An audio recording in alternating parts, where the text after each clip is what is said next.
Bulletin के अॻिते वधंदे ख़बर शामिल कंदासीं। मीरपुर माथिलो मां अॻूणे एमपीए शहरयार शहर ते थियल हमले ऐं अली मोहम्मद शहर जे क़तल वारे केस जी ॿुधणी थी आहे।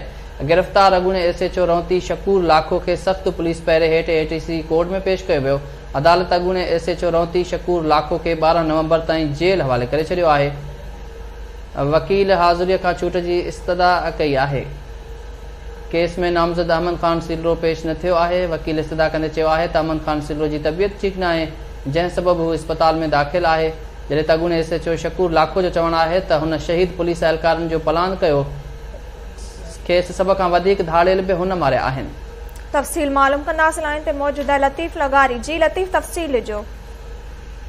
जी, रौंती में सरदार शहरयार शहर मथां थियल हमलो ऐं उनजो साथी अहमद यार शहर जेको मारिजी वियो, उन केस जे सिलसिले में मीरपुर माथिलो जी एटीसी कोर्ट में पुलिस जे सख़्त पहिरे हेठि अॻूणे गिरफ़्तार रौंती जे एसएचओ अब्दुल शकूर लाखो खे अदालत में पेश कयो वियो। अदालत में पेश थियो, उनखां पोइ अदालत उन खे 12 तारीख़ जी हाज़िरी ॾेई छॾी आहे।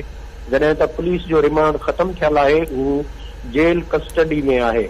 ऐं उनखां अलावा हाज़िरी खां बाद में जॾहिं हू शकूर लाखो खे वापसि जेल वरतियूं पिया वञनि, उन दौरान सहाफ़ियुनि जे पुछल सवाल ते शकूर लाखे चयो त मूं धाड़ेल मारिया आहिनि ऐं पंहिंजे शहीद पुलिस एहलकारनि जा प्लान कया आहिनि ऐं पूरी सिंध जी तारीख़ ॾिसो, वधि में वधि मां धाड़ेल वधीक मारिया आहिनि। जॾहिं त जवाबदार जो जेको वकील आहे शकूर लाखे जो अनवर लोहार, उन ॿुधायो त असां दरख़्वास्त दाख़िल कई हुई अदालत में एटीसी कोर्ट में त शकूर लाखे जो जेको केस आहे उन में जेको एसपी उन खे गिरफ़्तार करे ऐं उन जा मोबाइल वग़ैरह ॿियो सामान उन फुरे वरितो हो ऐं उहो सभु उन वटि आहे।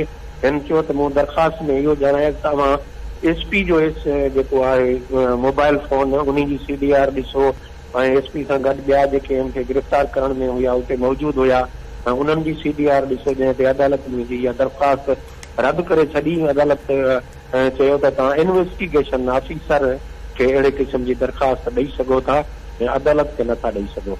जॾहिं त जेको फरियादी मुमताज़ शहर आहे उन जो।